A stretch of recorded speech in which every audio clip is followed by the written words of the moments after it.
Pero debemos recordar que creía profundamente que cumplía una misión de Dios.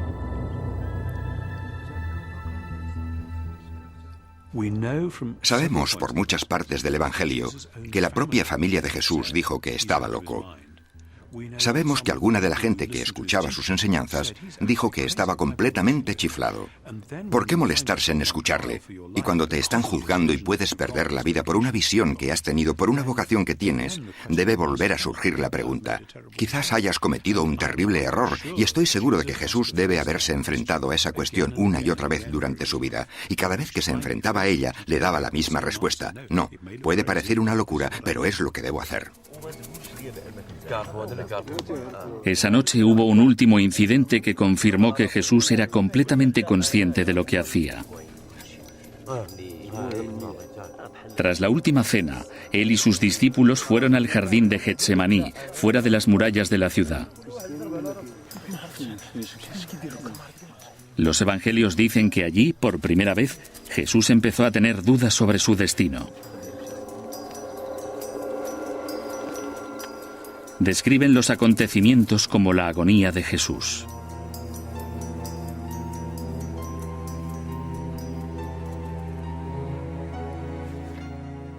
Le preguntó a Dios si podía librarse del terrible destino que le esperaba.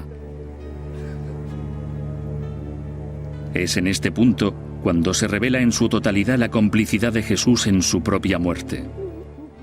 Según el Evangelio de Lucas, Jesús suda sangre, y gotas de esa sangre caen en el camino, ante él. Los estudiosos siempre habían dado por sentado que ese era un detalle inventado por el autor del Evangelio, un recurso literario dramático para expresar el miedo y la ansiedad de Jesús. Pero la patología forense sugiere que este acontecimiento pudo haber ocurrido. Eso nos daría las mejores pruebas de que Jesús sabía lo que le esperaba. Los médicos explican que cada una de las glándulas sudoríparas de nuestro cuerpo están regadas por capilares, pequeños vasos sanguíneos. Bajo una gran presión, los capilares pueden romperse y la sangre puede mezclarse con el sudor y convertirse en una mezcla de sudor y sangre. El nombre médico de esto es hematidrosis, sudor sanguinolento. Lees a Lucas y los Evangelios y descubres que Jesús sudó sangre. A mí no me sorprende, es decir, la relación entre mente y cuerpo se conoce desde hace mucho tiempo. Cuando estás sometido a muchas tensiones, debes liberarlas de alguna manera, y eso fue una reacción muy extraña, pero estuvo estimulada por el estrés. Y la confrontación en el jardín, cuando te preparas para que te lleven a juicio, es un momento de máxima tensión que tiene que salir de una manera u otra, y salió de una extraña manera, sudando sangre.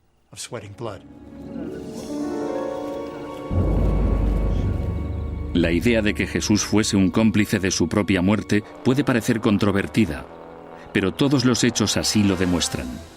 En muchas ocasiones, Jesús tuvo la oportunidad de abandonar Jerusalén. Pero siempre se opuso a escoger la huida más fácil. En ningún momento durante esa semana fatídica, Jesús intentó escapar.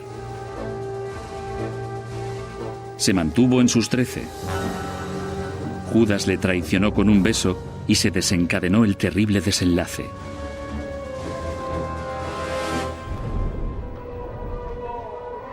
Todo lo que había hecho desde el primer día, a las puertas de Jerusalén, cada paso del camino, parecía ser el cumplimiento de un destino.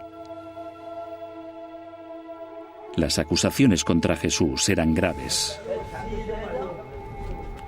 Pero no importa lo mucho que se pusiera en peligro, no se quitó la vida, eso lo hicieron otros.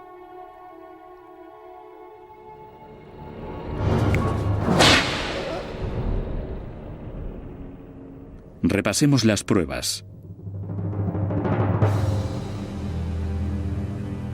El primer sospechoso, Caifás, quería ver a Jesús muerto. Le consideraba una amenaza para su poder religioso y para su estilo de vida privilegiado. Celebró un falso juicio y culpó a Jesús de blasfemia. El culpable es naturalmente Caifás. Y creo que es el hombre al que hay que señalar. Es el tipo que decidió. Este es el hombre que creo que realmente fue quien lo hizo. Pilatos puede haber jugado un papel inconsciente en este crimen.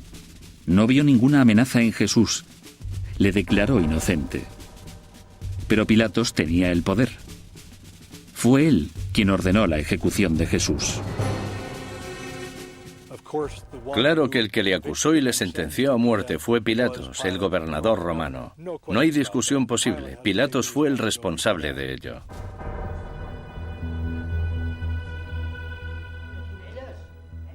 El sospechoso final, Jesús. Sabía perfectamente lo que hacía y por qué. Provocó a Caifás deliberadamente con su comportamiento. No hizo ningún intento de escapar y se negó a defenderse a sí mismo durante su juicio. Jesús tuvo éxito y consiguió su objetivo, su destino. Creo que fue el propio Jesús el responsable de su crucifixión, porque creía apasionadamente que la voluntad de Dios era que muriera en la cruz.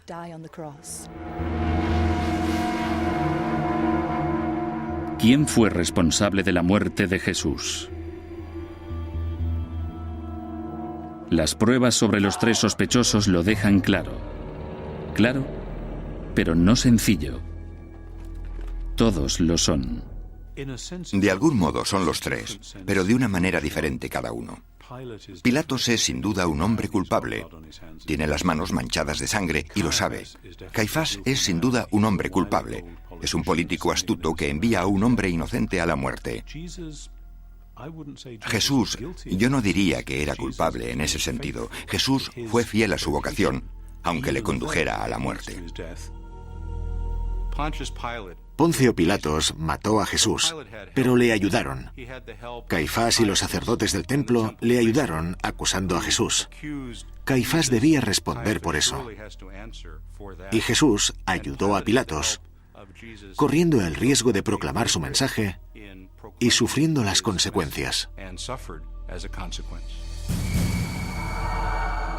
Los romanos eran maestros de la crucifixión.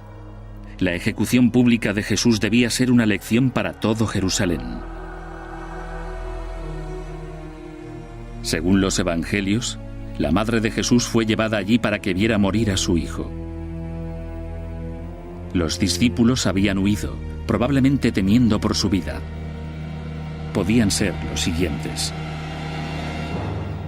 Tras 6 horas en la cruz, se declaró la muerte de Jesús.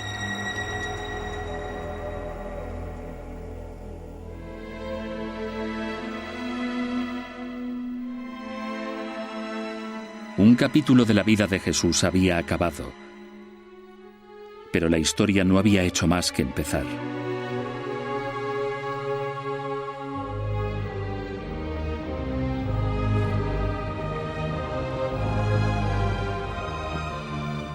¿Y cómo recoge la historia el destino de los tres sospechosos?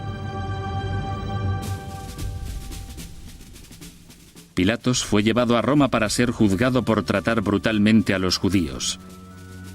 Pero el emperador Tiberio murió y Pilatos nunca fue llevado a juicio. Se cree que se suicidó en el año 37, no mucho después de la crucifixión. Caifás fue retirado de su puesto poco después de la muerte de Jesús y vivió tranquilamente en su granja cerca de Galilea.